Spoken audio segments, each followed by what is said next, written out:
What makes the achievement of emotional sobriety so difficult is the habits we have, the patterns we have in our behavior, the habitual ways that we've come to think about things. We have to really become aware of those things in order to challenge them, because the consciousness that has created a lot of the problems in our life cannot solve it, cannot change things. So what happens is the first step is waking up.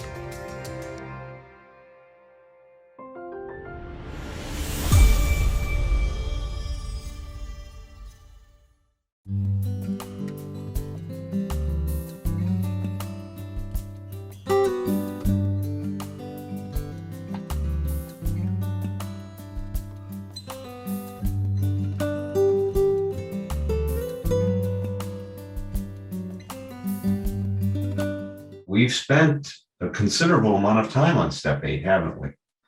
You know, as we started to look at the harm that we've done to ourselves, because we're making a list of people we've harmed and becoming willing to make amends to them all. That's the spirit of step 8. We first looked at what harm have we done ourselves. And one of the things that we really focused on is how, when we've grown what I call this self-hating process within ourselves, that it really, really sabotages us to be what we can be in life. And so we had to take a real, in-depth look at this self-hating process and how it shows up in our life. And so we've done that for many, many weeks. In the last couple of weeks, we've shifted and we've tried to look beyond the usual suspects in terms of making amends to someone, like where we've lied to someone and things like that. And I came up with the last 2 weeks, the unusual suspects. And I'm not going to repeat them here. If you'd like to go back and look at those, please do. They're just the last 2 recordings that Patrick has put in the on the YouTube channel for the Institute for Optimal Recovery and Emotional Sobriety, which I believe there'll be a link put in the chat room for you to go ahead and find those if you haven't already discovered them. But what we've shifted to after, we've looked at the unusual suspects. I will make a list of those things and have it for Tom, hopefully next time, to publish also in the chat room. But today I wanted to talk about this becoming willing part of this step. It's interesting, when I've reread this step in the 12 and 12, so little is said about how we become willing, what takes place. So I wanted to spend some time today is really looking at what is the motivation that is going to carry us through this mission that we're on, right? Of making a list, and then in the next step, making amends to people. Now, I think one of the ways of looking at what's happening for us in terms of working these steps and what is a awakening within us is that we are transcending who we were. And so I want to put this in the context of self-transcendence tonight. So let me define that. Let me talk to you about what's this whole idea of self-transcendence is about. I got this from reading some of Dr. Nathaniel Brandon's work, especially his book about honoring the self. And he talks about to transcend is to rise above a limited context or perspective to a wider field of vision. So let me read that again so you've got that. To transcend is to rise above a limited context or perspective to a wider field of vision. Now, the wider vision does not negate the narrower vision. That's who we were. This is who we are now, right? As we're transcending ourselves. We are just going beyond what we were. So growth is actually characterized or conceptualized as a series of transcendences in our life. Going beyond. We looked at the biological one. I talked about before is we come into being in this world completely undifferentiated, dependent on our mother in the womb for everything, right? For our nourishment, for our oxygen, for safety, protection, everything is dependent on her. And when we're born, the first transcendence that occurs in our life is our taking our first breath, now supporting ourselves with oxygen, no longer depending on our mother to do that. Now that transcendence or differentiation continues on biologically. So tonight, I will use the word transcendence and differentiation synonymously. When we are transcending, we are differentiating ourselves from an earlier condition, from an earlier state of being. So when I start to breathe, I have transcended the complete dependence I had had on my mother when I was in her womb to now being able to breathe and support myself in that breath.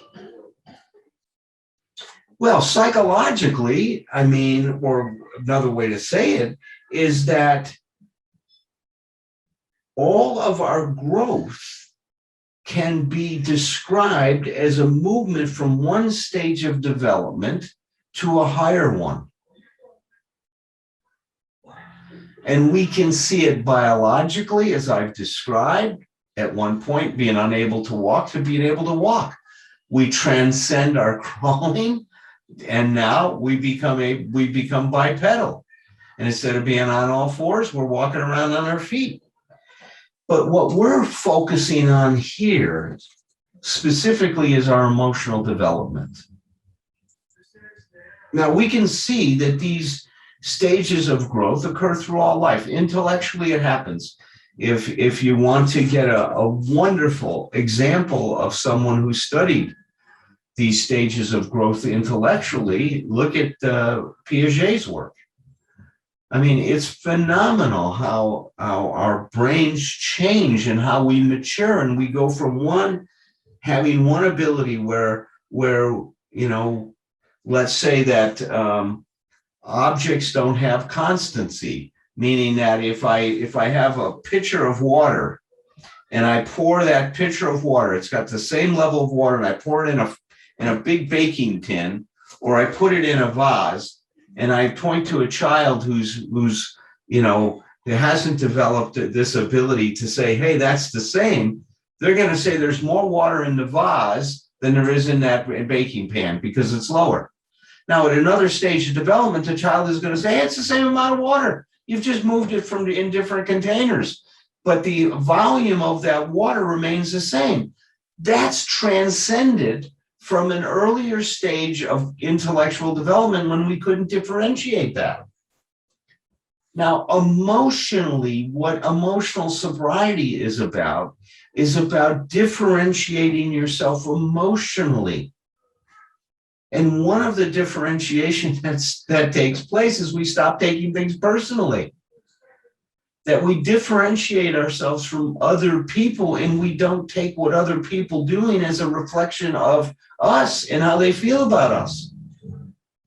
We now transcend that undifferentiated emotional response, and we now have a more differentiated emotional response where we see that their behavior is reflecting who they are, not who we are. Well, this transcendence from undifferentiated to differentiated is what the 12 steps are helping us do. Now, another way I tied this in last week was to say that this is connecting us to the thirst in our being for wholeness. As you become whole, you become differentiated. As you become whole, you transcend an undifferentiated state to a more differentiated state of being.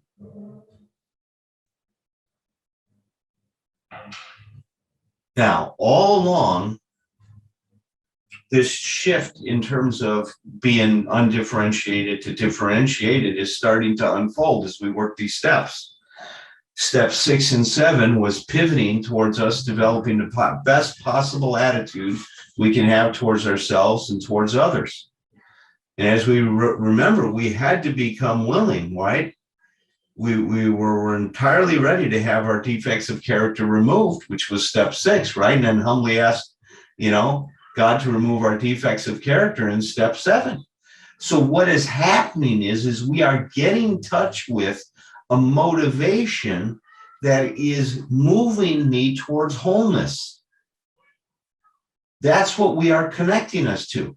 Now, you can call that getting connected to God. That, remember, any life based on the force that created my undifferentiated self was not going to work in life, right? I had to transcend that to now becoming this person who's committed to recovery and who's committed to doing this incredible amount of work that's laid before us as we take this journey towards differentiation.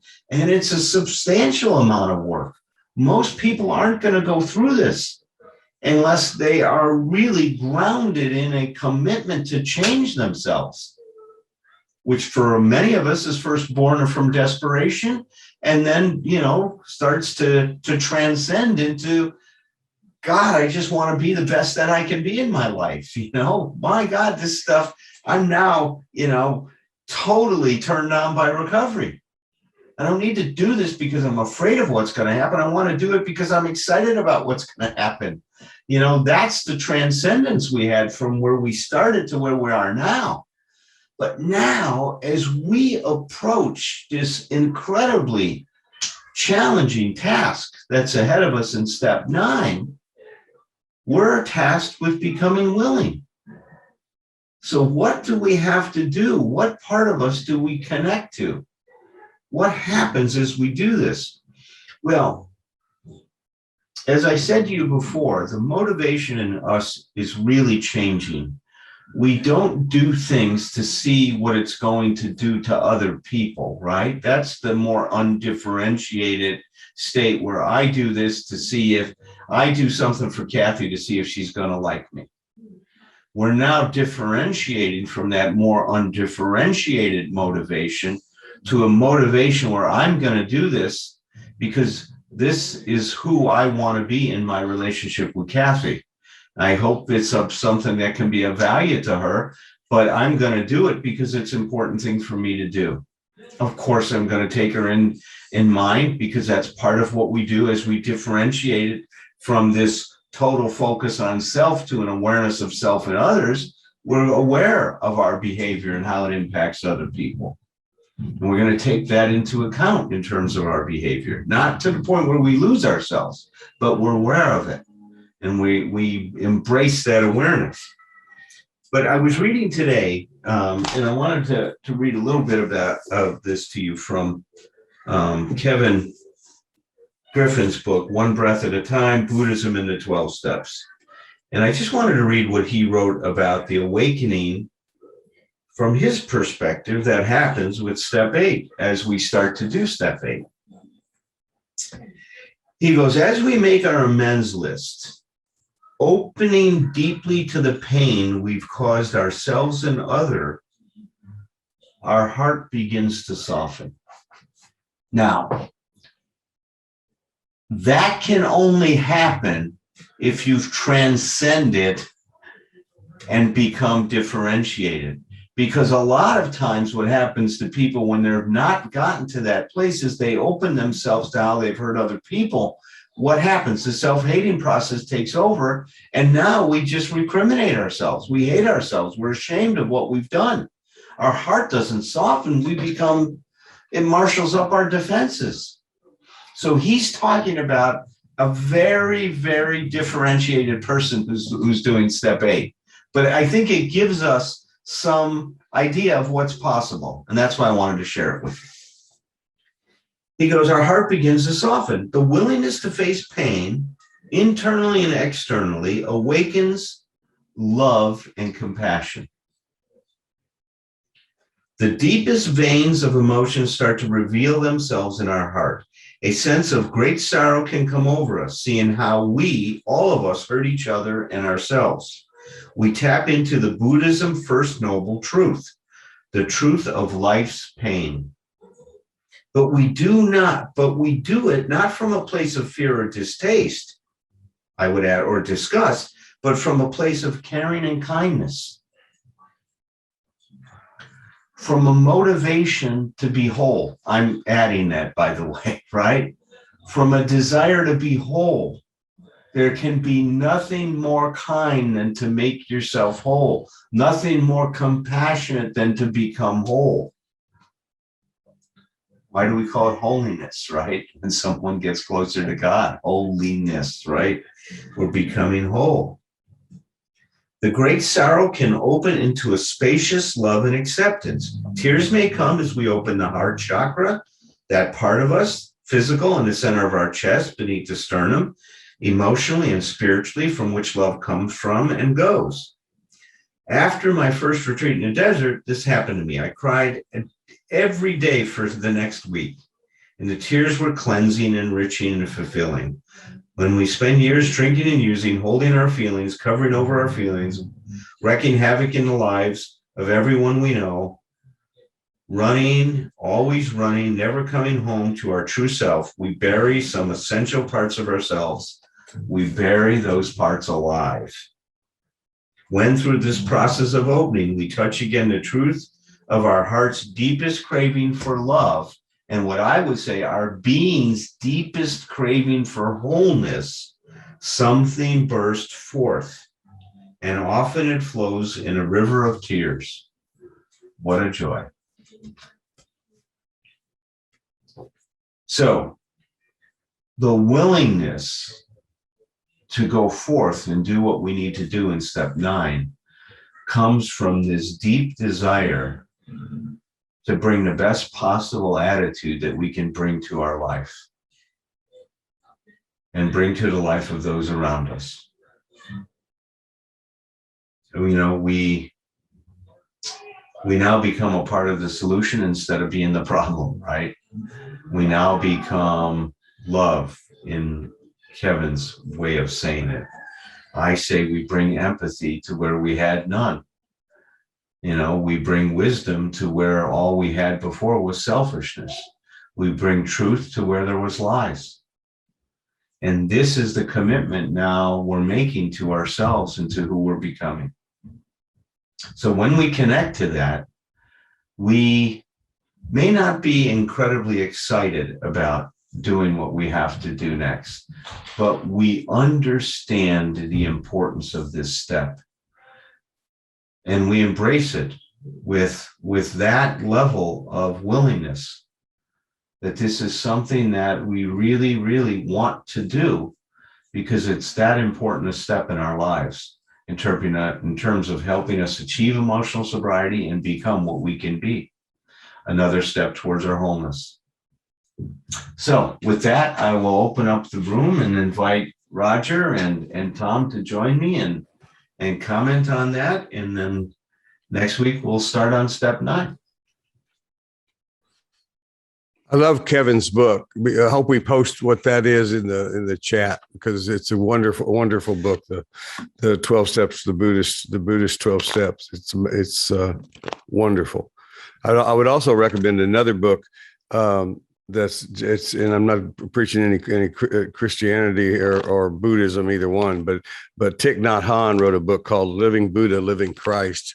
It's such a wonderful book about inclusion of all. That it's just beautiful. He gets into the debate about religions, and he begins basically with a good Christian is a good Buddhist, and a good Buddhist is a good Christian, and et cetera, with other religions. And he's just such a wonderful teacher that I love him anyway. So. You want to go first, Roger? You can either way. You're already going. Please continue. Right. Okay. Well, a couple of things that occur to me is one of the things, Alan, I appreciate you talking about at the beginning is what's defining transcendence, because I love when we get to revisit the understanding and recovery and just all personal growth, that growth is literally expansion. It's like, it's not substitution. It's not getting rid of something. It's not replacement. And if any of us look at our lives on our attempts to change ourselves through our early part of our lives, we're constantly trying to get rid of things. We're constantly trying to, we have these fantasies of replacing one part with the other. And I hope one of the things that comes through everything we teach is that we get rid of, I always say it's bad news and good news. And I think I said this initially in Embracing Fear, is that, the bad news is you can't get rid of any of this, any of the stuff, any of the culprits, any of the negativity, any of the difficulties that you had, any of the traumas. You can't get rid of any of that's the bad news. The good news, and it's wonderful news, is you don't have to. You don't have to get rid of any of it. Because every piece of that becomes, lesson. We basically change these into lessons for us to grow and to change and to add. And so what we're doing is we cannot substitute, we cannot replace, but we can always add. I had a mentor long before I ever understood what he meant. He used to say, we can't subtract, so we must add. And I mean, I swear to you, I just acted. I was young as a therapist, and it was one of those things where, embarrassingly now, I would say I just acted like I knew what he was talking about, because he said it in such a way that it sounded like I should know what he's talking about. But he's long dead, so I can't check it with him. But I think I understand it now, or I have my version of it, and that is that we're always expanding, and that there's always more. And there's always more for us to have. And then the other thing, because you were talking about how we get to the willingness part, you were talking about motivation again, which of course is one of my favorite subjects. And I work with this thing I have on my website about the motivation checklist, and as is the case, Alan, with everything we're doing as we're going through these steps, I'm learning and adding to speaking of adding, I'm adding to this. I've just added another piece to that checklist that was before we started tonight, a 5-point checklist. Now it's a 6-point checklist. And I'm going to share briefly where we put the extra point in.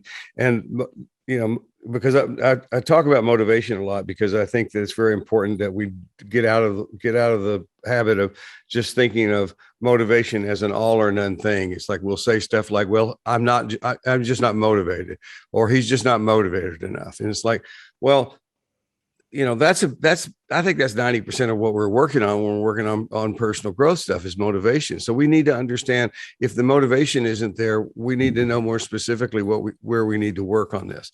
So, and I'm just going to talk about right now. I'm just going to list the first three elements of motivation that I had before tonight.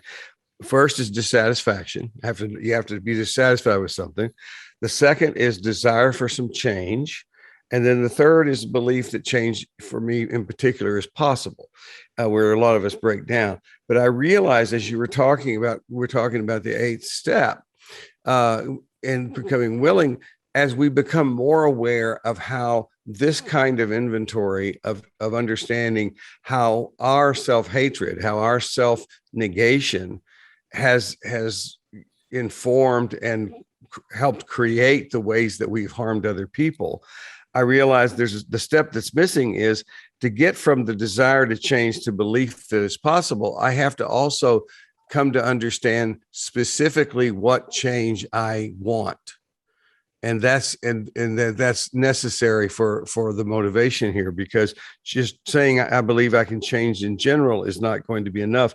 And what we're adding to this, what you've added to this for me, Alan, in this is the specific thing here is that as I move towards step 9, a deeper understanding of, as I do this, as I make this list, and as I prepare to make these amends, I now understand it as, certainly I hope it can be helpful to other people, but the point is, that's not the point of the program anyway. Now I have a deeper understanding of it, exactly how it is a part of my deeper healing. And that's what I'm adding to that tonight. So thank you for that. I like that, Tom. I like that. Thanks. One of, and again, I'm not promoting any particular spiritual or religious orientation, but one of my favorite Buddhist writers, along with Pema Chodron and Thich Nhat Hanh, is a gal named Charlotte Joko Beck. She wrote a couple of books called Nothing Special and another one's called Everyday Zen. They're actually transcriptions of her talks. She didn't, lots of Buddhists don't actually write books. Some do, but many just give talks and then those talks are transcribed. But she talked about this concept that goes along with what you and Tom are saying, Al, that we don't eliminate anything. What we do, and we don't necessarily work hard to change. What we learn to do is surrender or become willing to surrender some of our earlier positions. But her concept of doing that is we become a bigger container over time for everything that resides within us. And I've always liked that idea of we become a bigger container where a lot of different parts of us can exist. And a lot of different parts of us can, be in conflict with each other or whatever. But instead of getting totally lost in those conflicts and those struggles, and as you were saying, Tom, trying to eliminate part of ourselves, part of what transcendence means to me is we adopt a different perspective, a broader and even deeper, I would add that word to the idea, but especially a broader perspective where we keep our emotional balance, even though a lot of those same conflicts and struggles are still going on. We're not as identified with those parts of ourselves anymore as we were at one point in time. We see a bigger picture for ourselves. So I just wanted to add that piece and the idea of, again, we're not trying to eliminate parts and pieces of who we are. We're not trying to metaphorically lop off our hand or but we're trying to learn to keep our emotional balance, our emotional maturity, even though we're in the midst of turmoil or conflict or struggle. I just want to say real quick, Roger, I love that. Sure. because the idea of becoming a bigger container and making more room, I'm thinking in very concrete terms. If all these various guys that live inside of me, if there's in the more and more I do the work, I become aware of them. If they're living in a small place, they're going to fight more. It's like, I love the idea that I can we need to move to a bigger place and there's room for everybody. I like that. Beautiful. Yeah. That's beautiful. Thank you. Where there's more room for everybody. That goes back to Brandon's statement that self-acceptance means we refuse to take an adversarial position toward aspects of our experience. Doesn't mean we go out and do everything we have an impulse to do, right? Not at all. But with regard to our experience, our feelings, our thoughts, our dreams, our images, our bodily sensations, we don't put ourselves in an adversarial, oppositional relationship to that. One other thing I wanted to mention with regard to what you were talking about the first noble truth, that life is suffering, and about the relationship between love or wholeness, as you put it out, and suffering. One of the things I've found for myself in my life, for so many of my clients over the years, is when we're trying to get into this idea of, well, how do I start to surrender some of my ego defenses, right? Some of my unhealthy self-centeredness rather than self-care. And one of the things I noticed I ran into in the years of emotional release work that I did as a client is if I start to try to expand my openness, the first thing I run into, and the first thing so many people I know, clients and friends run into, is we run into all of those, what Wilhelm Reich called the muscular armoring in our body. We run into all the prohibitions and injunctions we have that we created to protect ourselves, all the protection we built around our heart. We start to try to open our heart. The first thing we run into is grief. The first thing we run into is pain.